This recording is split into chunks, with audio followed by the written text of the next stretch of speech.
నాకు ఒక విచిత్రం ఏంటంటే గత 2-3 సంవత్సరాలుగా షూటింగ్లే వస్తున్నాయి కళ్ళు.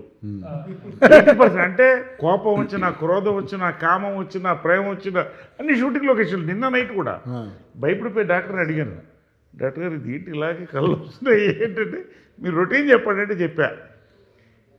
నా రొటీన్ ఉందండి 28 days షూటింగ్, మరి ఇంకేమొస్తాయండి కళ్ళలో అది. కాబట్టి అదే నా కళ, అదే నా బిజినెస్, అదే నా షూటింగ్లు పొద్దున్న సాగల షూటింగ్ కథలు వినడం అలా వచ్చేసరికి నేను కూడా నిద్ర నా కలర్ నుంచి అలా ఉంటుంది నిద్రలో.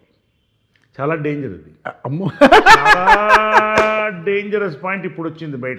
అవును, చాలా జాగ్రత్త ఉంటుంది. అవునా నేను ఒకవేళ కలరింగ్ చేస్తాను సినిమాలో సీన్ అని చెప్పేస్తున్నాను. వేరే విషయం, ఇవాళ పొద్దున యాక్ట్ చేసిన సీన్ అని చెప్పేస్తున్నాను. అవకాశం ఉందిగా. సినిమాలో అదే సీన్ చేసిన ఇవాళ అని చెప్పాను. ఎవరు పద్మ అంటే అదే ఈ అమ్మాయి ఆ సినిమాలో ఫ్రెండ్గా ఎంటర్ చెప్పాను.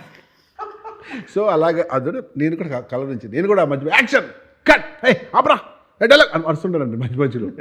అలా వెంటనే మా వైఫ్ కొట్టి హలో అన్న మళ్ళీ. సో కాబట్టి కళలు ఎక్కువ ఎందుకు వస్తున్నాం, మనం 24 hours ఏదైతే మా బిజినెస్లో ఏముండవు. మనకు సినిమా కథ వినడం ఏంటి, నెక్స్ట్ ఏంటి డైలాగ్, యాక్ట్, ఇదే పనులు ఉంటాం. కాబట్టి అందులో మీరు వేరే నేను వేరే. నరేష్ గారు అంటే మరి ఎవ్రీడే కదా ఆయన, ఖాళీ ఉన్న రోజే ఉంటుంది ఆయనకి, ఇంకా అది దాంట్లో ఇన్వాల్వ్ అయి ఉంటుంది కదా, వేరే ప్రపంచం ఉంటుంది కాబట్టి.